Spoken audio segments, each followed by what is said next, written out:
It's Darshan in the house. Bang! I've got a guest today, and it's Jenny. She's going to be cooking with me today.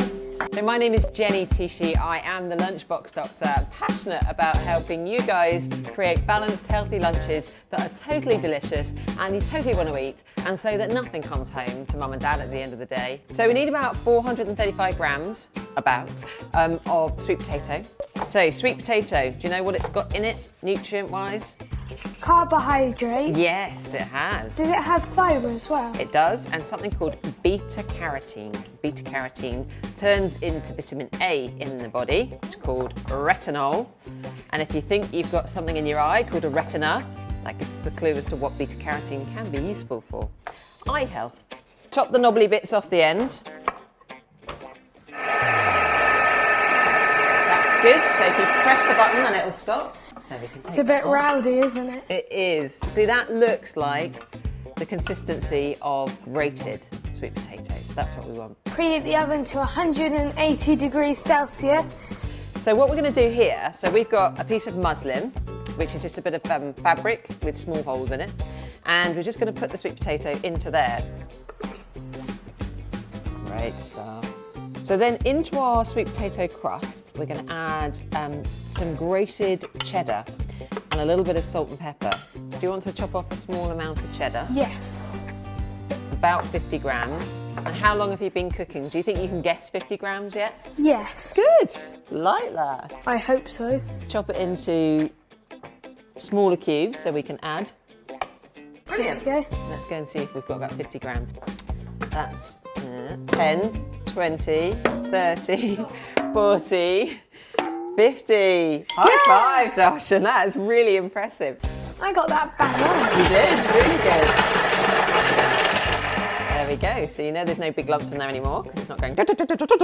So what you do is you pick it up and you sort of twist it around the top. Yeah, you can see already. So twist it around the top. That's it. Yeah, look at that. How satisfying is that? So sad. Get rid of the liquid. It's really good for your hand strength as well, this one. Got a bit of a workout. We're getting orange milk. It's an amazing cow. And you don't have to get rid of this juice. Little top tip. If you put them in with some ground up minced beef, you can make really nice moist burgers, but you add some fibre and some vegetables in there at the same time.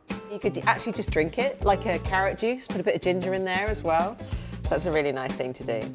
I've got a little Tupperware to keep all of the bits that you don't really want in the food that you can put in a vegetable stock instead. So our sweet potato now is a lot less moist, so that's going to form the crust of our quiche. And then we're going to add the cheese in, aren't we? Yeah. Top tip, this could be a sandwich filling. Cheese and grated sweet potato, raw sweet potato. Oh, yeah. That's it, so we're going to put that in there. So I've got some black pepper. Brilliant, pop that in there. And then some pink Himalayan salt. And if you give that a really good stir, I mean, how easy was that? That was really easy, wasn't it? So we're going to bake it without anything in it for a period of time so that we can get a nice crisp crust on it. We're going to use a little bit of greaseproof paper to line the base. That just makes it easier when we've cooked it to get it out. Oh, hold on, did we add eggs? 1 egg into there. So the egg just helps bind the crust together. So if you want to put it all into there, and we're going to push it in with the fist of our hand, nice and securely into the base and up the sides as well. You are such a pro, Darshan. That's brilliant, excellent. Push it down, yeah, get in there. And we push it up the sides as well. So we've got a nice crust. We don't want it to be too thick.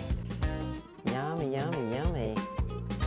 We don't want it too thin on the sides because that bit will burn then.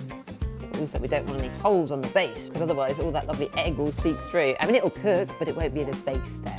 Pop that in the oven to bake without any filling to start with for 20 minutes. Meanwhile, we'll get the filling ready. So 20 minutes, in it goes. Simple. So, big bowl, lots of eggs, lots of cheese. So 5 eggs, yeah? Yeah. And I'm going to grate some cheddar. This is a nice mature flavoured cheddar, but you can choose whichever kind of cheese you want. Oh, they're not breaking. Do you know that top tip when you break a bit of shell into the bowl of using eggshell to take eggshell out? Oh, I didn't. Have you done that? So it attracts sort of like almost like magnetically the little bit of eggshell. So you just use a whole or half an eggshell to pull out any of the little bits that may have fallen into your bowl. I like that whisk. It's quite satisfying, isn't it? Yeah. By the way, this cheese isn't just mature cheddar, it is very mature cheddar, it says on the packet. Is it? So it should behave well if it's extra mature. So we got some frozen spinach, didn't we, this morning? Yes. And what we've done is just defrosted it just to make it really easy for it to cook with. So it's already sort of wilted down. 5 blocks of it. Yep, that's right. You can find this in most supermarkets. Frozen spinach. And because it's frozen, it's still got all its nutrients at source. Then we're going to add in the cheese. Now I think the best and safest thing is if we hold the bowl down here. That's it. About 100 grams of cream. There we go. Oh, stop. There we are. And then you go and whisk away. Looks delicious. It does look delicious. So once that's all done, we wait for the first instalment of baking on the quiche crust, and then we're going to add in the filling and we're going to bake for another 20 minutes. Then we're going to put foil over the top and bake for another 20 minutes. So it takes about an hour in total, but it's worth the wait. So we're going to get that out. That's it. And then we're going to pour. Remember that lovely mixture of spinach and cream and egg? That's going to go into the centre. So what we're going to do is going to put it back in the oven for 20 minutes without any foil on, then another 20 minutes with some foil on, and then we're done. So that dish is really hot now, so we need to use our oven gloves to put it back in the oven. That's it. Brilliant. Keep it nice and covered. And in it goes. Smells delicious. It does smell delicious, doesn't it? That's it. Hopefully it looks okay as well. So it's going to be hot, so we have to be careful. That's Ooh, it. Yeah. Look at that. Oh, it smells so good. So good. Shut this bit up. You see all that spinach? It's all the way through. It's lovely. It looks delicious. Algo special, Han.